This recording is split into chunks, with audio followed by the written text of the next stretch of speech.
Hi everyone. Today's story is very horrible story. So don't waste the time. Let's go to the start the video.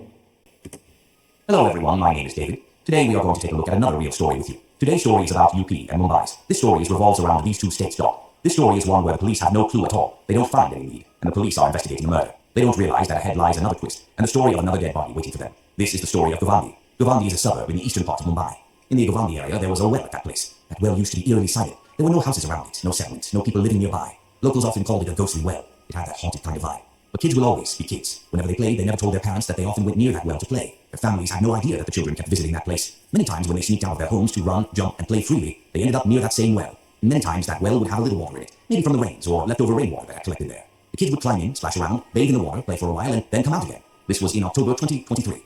One day, a group of children went to the well to play. Some of them suggested, let's go down into it. The water level was low and the place was so old and deserted that hardly anyone ever came there, because people were too scared to go near it. And that's why the place came to be known as the Haunted Well. During the daytime, people sometimes passed by if they had work, or used that path to return home. But at night, no one ever dared to go there. Even in the day, people felt uneasy about crossing it, and at night, it was completely avoided. Then one day in October, a few children went there after school. They climbed down and started playing in the shallow water. Suddenly, one boy's foot struck against something. Since the water wasn't very deep, he felt it immediately and thought it was strange. Curious, he reached into the water with his hand to grab whatever it was. When he pulled it up, he was horrified. It was a human hand. The moment the children saw that the hand had emerged from the water, they panicked. Terrified, they started screaming at the top of their lungs. What had always been called the Haunted Well now seemed to prove its name true. Just moments ago, the kids had been laughing, splashing, and playing happily. But now they were running away, trembling and crying in fear. The children ran and screamed because they couldn't yet understand what that hand in the water really meant. Was it a dead body? Was it connected to some murder case? Nothing at that moment clearly revealed whether it was truly a corpse or if someone had been killed and thrown there. In their young minds, all they could think of was what their elders had always said, that the well was haunted. To them, it seemed like they had just seen a ghost. The thought that it could actually be a human body never even crossed their minds.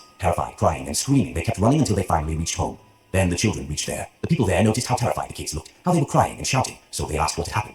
One of the children said that they had seen a hand inside the well. At first, everyone laughed, thinking the kids were just making up a story or playing a prank. But when the children insisted, saying, "No, we're telling the truth. We really saw a hand in the well," the adults grew serious. The elders were shocked and worried. They even scolded the children, saying, "Didn't we warn you not to go near that well? Why did you go there to play?" At the same time, they were disturbed by what children had described. Until then, people had only heard rumors, but the place felt scary at night, that strange noises came from there. But this was the first time anyone had actually claimed to see something, a human hand inside a haunted well. But after listening carefully to what the children had said, some of the elders made a decision. They agreed to call the police. Who would dare go near that well alone to check?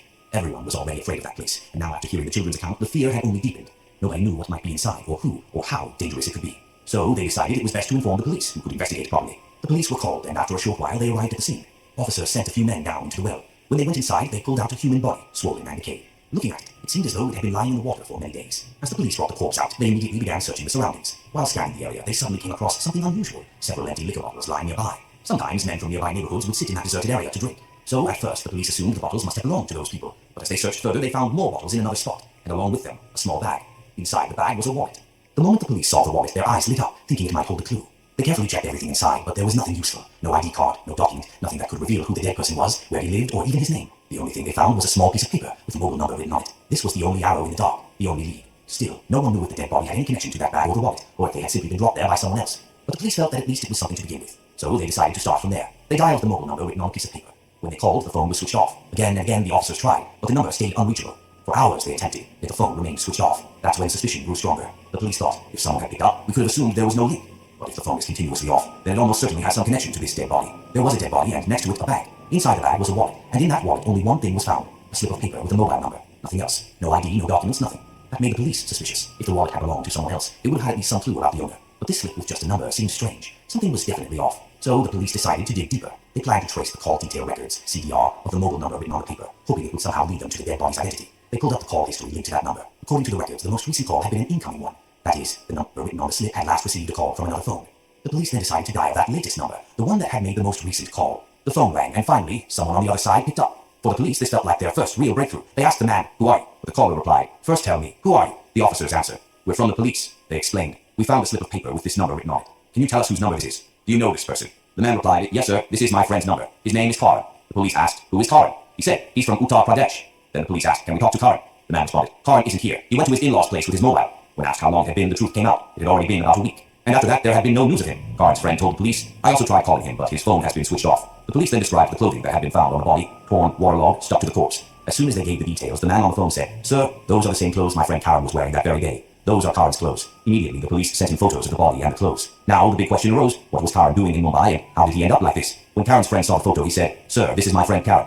The police then took Karan's address from him and traveled to Uttar Pradesh. They went to his house and informed his family about everything. Karan's family told the officers, "In October, our son left with his wife to go to her parents' home in Mumbai. Since then, we haven't heard from them. We don't even know where his wife is now. We thought they both must be there together because we hadn't spoken to them for many days." The police then asked, "If you haven't been in touch and you don't know anything, then how did Karan end up in that well in Mumbai?" His family replied, "We truly don't know how our son reached there." After hearing this, the police dug deeper and uncovered the real story. This was the story of Karan and Gulnaz. The two had first met in Uttar Pradesh. Gulnaz's relatives lived there and she would often visit them from Mumbai. That's where she met Karan. Both were of the same age, and their friendship slowly turned into love. But this was a matter between two religions, Hindu and Muslim. Neither family was willing to agree to the marriage. Still, Karan, who was educated, managed to patiently convince his own family. After much effort, they finally agreed. On the other side, Gulnaz, who was also educated, tried her best to explain to her family as well, but her family refused completely. Karan's family, however, said, "If the children are happy, then we have no problem. We don't believe in caste or religion. If our son is happy, we are happy too." And so, with his family's support, Karan and Gulnaz got married. But Gulnaz's family never accepted the relationship. From that moment on, even though she became Karan's wife, the ties with her own family were broken. She left with Karan, but her family never returned her calls, never welcomed her back. After that, Gulnaz never returned to Mumbai. Her family began to grow worried. After some time, they started searching for her, wondering where their daughter had gone since she had left without informing them.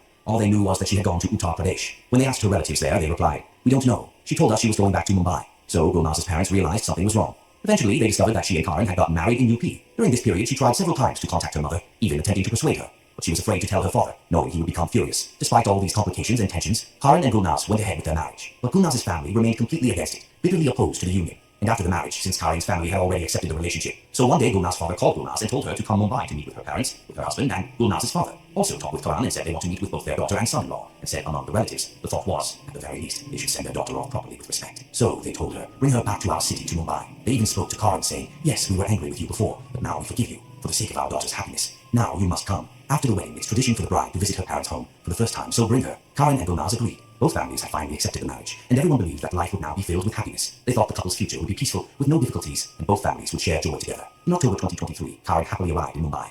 After that, he went to his in-laws' home. When he reached there, all of Gulnaz's family members met him warmly, spoke to him, and after some time, Gulnaz's three brothers, one of whom was still a minor, along with three other men and her father, said to Karan, "Come, we want to introduce you to some more people." They seated him in a car, and instead of taking him to meet anyone, they drove him straight toward Govandi. They reached a deserted place late at night, and there the group killed Karan. After murdering him, they knew that in that area there was a haunted well where no one ever came or went. They thought that if they threw his body into the well, nobody would ever find out. They took out his wallet, removed the cash and all the ID cards, and kept them with themselves. They ignored a small slip of paper inside the wallet, left it there, and walked away. That was their mistake, because if they had taken that slip too, maybe to this day no one would have known whose body it was. Later, that slip was found, and through it, the number was traced, which eventually revealed Karan's identity. Once all this came to light, the Mumbai police realized this wasn't just any murder. It was an honor killing linked to an interfaith marriage. The police feared that if Karan had been killed, then Gulnaz's life would also be in danger. A special police team went straight to Gulnaz's house and questioned the family. Soon after, Gulnaz's father, her three brothers, including the minor, and three others, were taken into custody for interrogation. During questioning, the Mumbai police confirmed their suspicion. On the same night that Karan was murdered, his body had been dumped into the haunted well at Govandi. After that, the men returned home. Gulnaz, who had come home for the first time after marriage, had not even spent a few hours there when she began asking where her husband was, since he had gone with them. They told her, "Come, we'll take you to meet him." Believing them, Gulnaz happily got into the car with her father and brothers. But instead of meeting Karan, they strangled her inside the car. Later, they carried her body to Navi Mumbai and dumped it in a deserted area. After dumping the body, the whole family returned home that night. In their minds, they felt their revenge was complete because their daughter had married against their wishes, and this was the punishment they believed she deserved. Karan and Gulnaz had come into this marriage with so much happiness, wanting nothing more than to live their lives together in peace. But Gulnaz's family could not accept their joy. Perhaps Karan and Gulnaz were so content that they believed her family had finally accepted them too. Never once did they imagine that something this horrific could happen to them. It's hard to understand what goes on in people's minds these days. Parents refuse to value their own children's happiness, choosing instead to protect their so-called honor. If their children are happy, shouldn't that bring them joy as well? Instead, they chose the path that destroyed not only their children's happiness, but also their lives. It's shameful and criminal, because if the boy's family had accepted the marriage, what problem did the girl's family have? Why couldn't they agree? If their daughter was happy, if the two of them were living peacefully, the family should have been proud that she had built a life of her own. But blinded by religious prejudice and honor, they ruined everything. They not only destroyed their daughter's life, but also ended two young lives that were otherwise so beautiful and full of promise. So, this was today's story. Thank you for joining us on this journey today. Was today's story. Thank you for joining this. I hope like this video. So like the video, don't forget to subscribe and hit the bell icon. Bye bye.